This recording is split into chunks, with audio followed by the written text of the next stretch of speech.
Steamroller was the 12th episode of the 4th season of Thomas and Friends, and it does not get enough attention.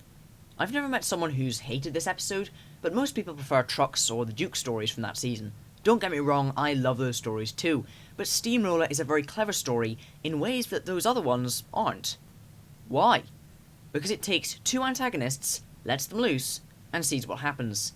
My name is the Thomas Cynic, please subscribe to boost my ego, and let's talk about what happens when road and rail meet in an explosive episode.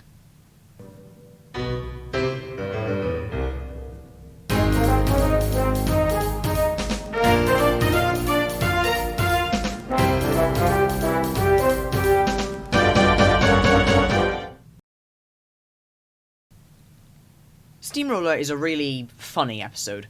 From the outset, it's obvious that there's trouble brewing. What happens when you take an anti-railway steamroller and a stuck-up blue engine and pit them against each other? Chaos is the short answer, and a masterful episode is the slightly longer one.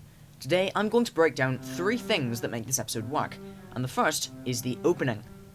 The opening of this episode is wonderful, because it uses the events of past stories to influence the plot. It references Special Funnel here, explaining that Sir Handel thinks his wheels are as special as Peter Sam's new funnel. Sir Handel's wheels are one of the things that really drive his conflict with George, along with his ego of course. I think Sir Handel likening his wheels to Peter Sam's funnel tells us something very fundamental about the character. He's kind of insecure. He desperately wants to be unique, and although he normally keeps the outward facade of control, in reality, he's quite weak. As soon as he feels he isn't noticeable or praiseworthy, he clutches onto anything he can do to regain respect. In this case, it's his wheels. And as we're about to see, it'll be George next. The second thing that this episode does so well is the dynamic between George and Sir Handel. They're genuinely hilarious together because they're both as bad as the other, and that's where the strength of this episode lies. Thomas wasn't always a black and white show, with one side in the right and the other in the wrong. Sometimes both sides are partially in the right, as in Henry's Hero, and sometimes both sides are completely in the wrong, as in Steamroller. This is particularly obvious at the end of the episode. When George is sent packing, Sir Handel claims credit for it.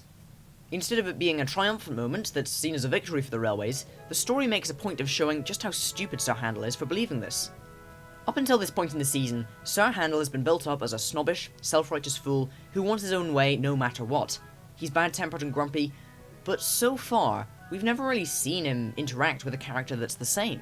All the characters who have interacted with him so far, those being Peter Sam, Duke, Skarloey and the Fat Controller, have all tried to talk some sense into him and are a bit wiser than him, but to no avail. The question is, what will happen when he meets someone who isn't trying to talk sense into him? The short answer, chaos. The exchanges between George and Sir Handel here are absolutely wonderful. On the one hand, it's a conflict between road and rail, but on the other hand, it's a very personal conflict too. These two dunces are willing to use whatever methods they need to one-up each other. First of all, it's verbal. Sir Handel roasts George. You swank around with your steamroller wheels pretending you're as good as me. Actually, retorted Sir Handel, I'm better. Goodbye. Then it becomes a bit more physical, and this is the third reason I love this episode. It takes this great dynamic and uses it to its full potential. Of course, a lot of credit has to go to Audrey here, but the episode actually improved on the book in my opinion. It really drags out the sequence in the best way possible. Sir Handel and George lumber side by side, shouting insults at each other. And then, things escalate. The book can only partially convey this, because the illustrations, obviously, can't move. The freedom of TV, however, is found in scenes like this. There's a real tense atmosphere around this scene.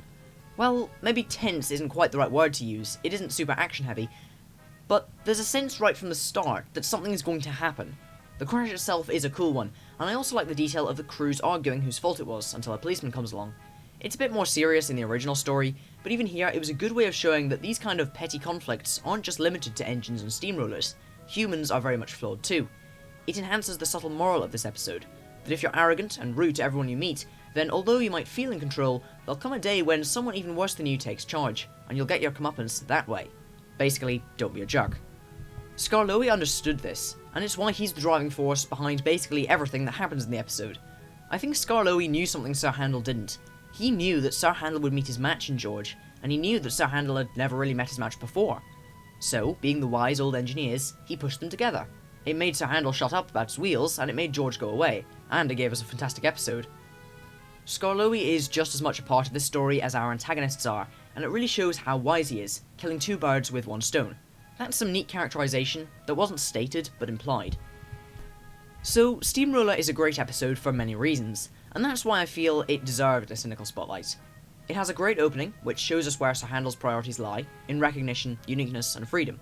It then opens up a dynamic with George, which is both really fun to watch, and interesting for his character development too. We only see George in a major role once after this episode, and he doesn't get a redemption arc there either. I don't think he needed one.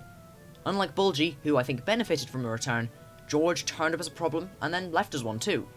Thirdly, this episode culminates in a fun sequence that brings the dynamic to the forefront and crafts a great resolution out of it, with both George and Sir Handel receiving comeuppance by the end of the episode. It's a bit of a shorter video this week, as I'm preparing to release the first ever episode of my new comedy series, Chumish in French, very shortly. I'm going to be taking a break over the next week, but the week after should be the day I drop episode 1. I hope you all enjoy that when the time comes. For now, if you'd like to watch another video, I'd recommend my first ever cynical spotlight in the series, and one of my favourite videos on the channel so far. It's all about Thomas and Gordon, the first ever episode of Thomas and Friends, and why it's such a perfect introduction to such an iconic franchise. This has been the Thomas Cynic, thank you for watching, and until the next time, have a good one.